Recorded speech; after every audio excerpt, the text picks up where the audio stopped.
Contract देते हैं, हमारे पास अरे सर, एक शेड तो बनवा दो, एक टॉयलेट तो बनवा दो। रात से खड़ी हूँ मैं, 3 बजे से देख रही हूँ, लोग जाना प्रेम कर रहे हैं। जी, दरवाजे खोलो, सारे दरवाजे खोलो। दोस्तों नमस्कार, आदाब, सत श्री अकाल। दोस्तों मेरा नाम है धर्मवीर जारवाल और ये है दिल्ली के पूर्व मुख्यमंत्री अरविंद केजरीवाल और दिल्ली की वर्तमान मुख्यमंत्री आतिशी मरलेना। ये दोनों के दोनों आम आदमी पार्टी से हैं। दोस्तों दिल्ली में 2 महीने बाद जनवरी या फरवरी में चुनाव होने हैं, जिनको लेकर अभी से राजनीति गर्मा गई है। दोस्तों जब आम आदमी पार्टी दिल्ली की राजनीति में आई थी तो एक बड़ा ही अहम मुद्दा ये लोग लेके आए थे, जिसके बिना पर इनको दिल्ली की जनता ने वोट भी दिए, इनको मुख्यमंत्री के पद तक पहुंचाया। वो मुद्दा था दिल्ली के हॉस्पिटल्स की, दिल्ली की स्वास्थ्य व्यवस्था को लेकर। दोस्तों आम आदमी पार्टी के आने से पहले दिल्ली के तमाम हॉस्पिटल्स थे, उनकी जो हालत थी वो नर्क से भी बदतर थी। दोस्तों लोग इलाज कराने के लिए जाते थे, परंतु कई बार ऐसा हुआ कि लोग इलाज कराने गए और वहां पे जाके किसी और बीमारी के चलते उनका इलाज कर दिया गया या गलत इलाज कर दिया गया, जिसकी वजह से कई बार लोगों को अपनी जान तक गंवानी पड़ गई है। दोस्तों इस तरह के गंभीर मुद्दे चल रहे थे, जिनको लेकर आम आदमी पार्टी इन मुद्दों को लेकर राजनीति में आई कि भैया हम दिल्ली के जो स्वास्थ्य व्यवस्था है उसको ठीक करेंगे, दिल्ली के हॉस्पिटल्स को ठीक करेंगे, और काफी हद तक इन्होंने कोशिश भी करी उनको ठीक करने की। पर दिखाने में कुछ और देखने में कुछ और। आम आदमी पार्टी उनकी शुरू से ये राजनीति रही है कि करो कम, उसका गुणगान ज्यादा करो, और हकीकत में उसकी स्थिति क्या है वो कभी तक लोगों तक पहुंची नहीं। आज भी सरकारी हॉस्पिटलों की क्या हालत है, क्या दुर्दशा है, वो आज आपको यहाँ देखने को मिलेगी। इसीलिए आज की वीडियो आपको अंत तक देखना बहुत जरूरी है। किस तरीके से हमारे देश के राजनेता हमारी बुनियादी जरूरतों के लिए, जिनकी जरूरत हमें होती है और जिनको देना सरकारों का काम होता है, उनके चलते किस तरीके से हमें बेवकूफ बनाया जाता है। दोस्तों दिल्ली के जितने भी हॉस्पिटल्स हैं, जिनको लेकर जो आम आदमी है वो शुरू से इस बात की कहते रहे कि हमने दिल्ली के अंदर वर्ल्ड क्लास हॉस्पिटल्स बनवाए हैं। मोहल्ला क्लिनिक की बात करें, वो कहते हैं कि हमने मोहल्ला क्लिनिक एक ऐसा सिस्टम शुरू करा है जो पूरी दुनिया में कहीं नहीं है, और इनके मोहल्ला क्लिनिक की पूरी दुनिया भर में तारीफ होती है। परंतु सच्चाई क्या है वो हमने आपको कल दिखाई थी, किस तरीके से मोहल्ला क्लिनिक के तमाम कर्मचारी, तमाम डॉक्टर्स जो हैं वो हड़ताल पर बैठ गए हैं। वो एक धरना विरोध प्रदर्शन कर रहे हैं दिल्ली सरकार के खिलाफ। किस लिए? क्योंकि जितने भी कर्मचारी हैं उनको बुनियादी जरूरतें, बुनियादी सुविधाएं तक नहीं दी जा रही है। जो मोहल्ला क्लिनिक के कर्मचारी हैं उनको समय पर वेतन नहीं मिलता है, उनके वेतन की वृद्धि नहीं हो रही है। यहाँ तक कि जितने भी कर्मचारी, उनका साफ स्पष्ट तौर पर यह कहना है कि मोहल्ला क्लिनिक के तमाम कर्मचारी जो हैं उनसे बंधुआ मजदूरी कराई जा रही है, उनसे जबरदस्ती काम कराया जा रहा है। लंबे लंबे टाइम तक वो 2-2 शिफ्टों में वो लोग काम कर रहे हैं। तनख्वाह कभी भी समय पर नहीं आती, 3-3, 4-4 महीने में तनख्वाह मिल रही है, और जितने भी सरकारी कर्मचारियों को जो बुनियादी जरूरतें हैं वो कभी नहीं दी गई हैं। इस तरह के सच्चाई हमने कल आपको दिखाई थी।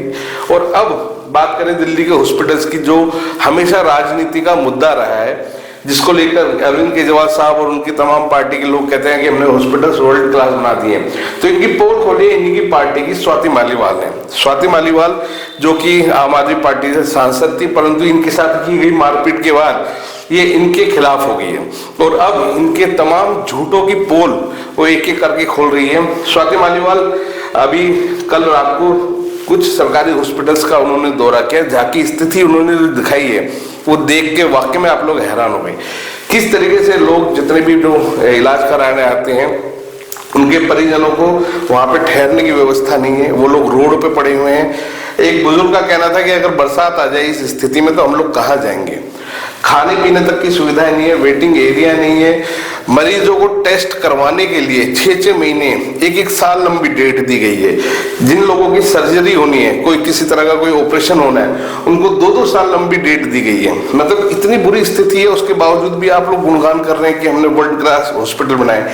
क्या इनको वर्ल्ड क्लास हॉस्पिटल बोलते हैं, जहां आदमी को इलाज कराने के लिए 2 साल तक वेट करना पड़ेगा अपनी सर्जरी, अपना ऑपरेशन कराने के लिए। एक आदमी जो बीमार है, जो अपनी बीमारी के चलते दर्द में है, उसको 2 साल इंतजार करना पड़ेगा अपने उस दर्द से निवारण के लिए। इस तरह के वर्ल्ड क्लास हॉस्पिटल बनाए। क्या कुछ कहा स्वाति मालीवाल ने और क्या कुछ दिखाया इस वीडियो के अंदर, और शायद ये वीडियो देखने के बाद आपकी आंखों से आंसू भी निकल जाएं। आपको हैरान करेगी ये वीडियो कि जिन मुद्दों को लेकर या जिन हॉस्पिटल्स को लेकर आम आदमी पार्टी हमेशा अपनी पीठ थपथपाती रही है, उन हॉस्पिटल्स की सच्चाई क्या है। दोस्तों आप भी देखिए वायरल वीडियो, और इस वीडियो के बारे में आम आदमी पार्टी को लेकर आपकी जो भी राय हो हमें कमेंट्स करके जरूर बताएं, और आने वाले चुनाव में आप इन सब मुद्दों को किस तरीके से देखते हैं, आम आदमी पार्टी को किस तरीके से आप लोग सोच रहे हैं कि उनको वोट देना चाहिए या नहीं देना चाहिए, हमें कमेंट्स करके जरूर बताएं। ये किस चीज की लाइन है जी?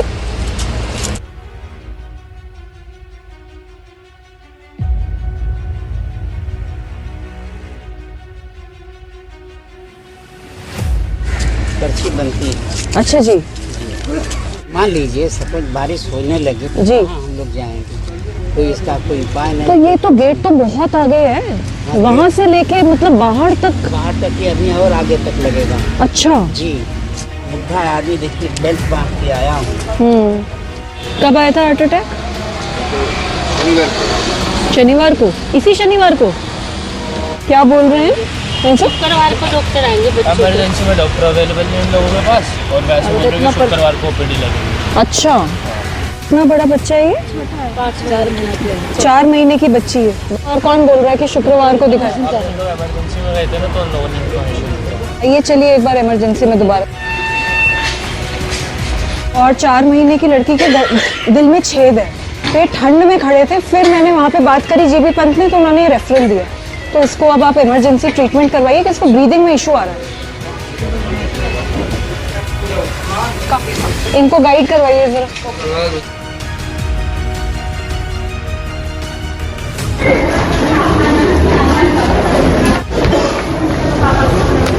ये ओपीडी की लाइन है? हाँ जी। तो अभी यहाँ पे मतलब आप अभी दोबारा लाइन लगेगी? दोबारा क्या, अभी दोबारा लगेंगे, अभी डॉक्टर जब देखेगा वहाँ लाइन में लगेंगे।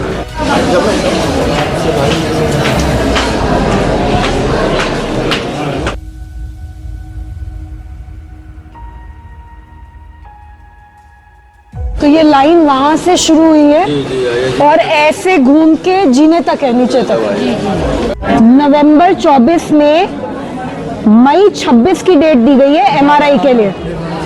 इतने 2-2 साल की एमआरआई की डेट होती है? जी ऐसे देते हैं, यहाँ ऐसे देते हैं, मरीज और जाएंगे वो डेट बढ़ा के।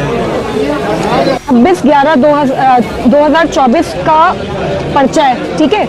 एमआरआई सर्वाइकल स्पाइन, ठीक है, और डेट आपने दी है 29 अप्रैल 2026 की।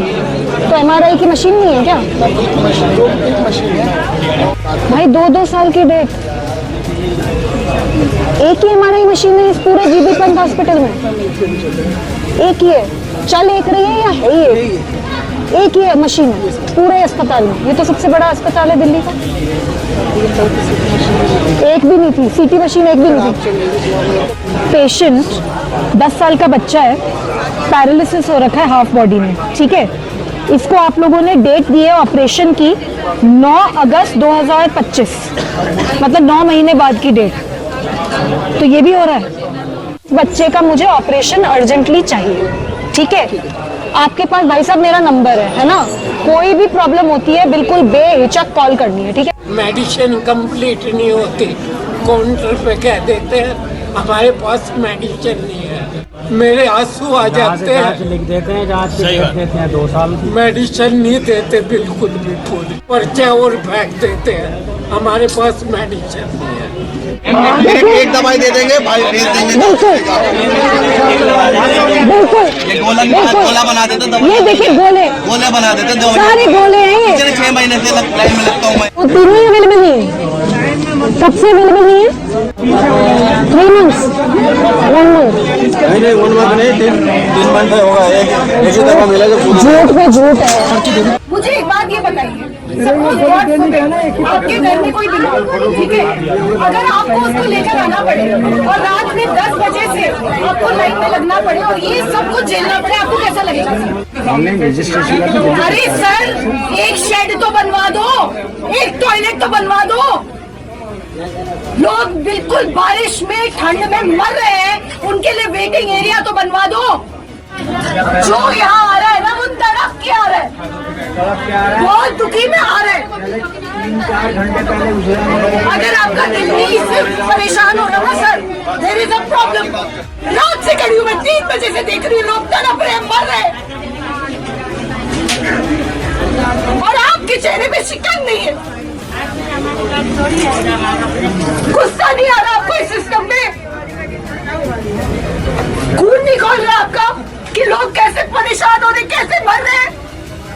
आप ये सोचिए ना कि अगर आपकी फैमिली में से कोई खड़ा होता।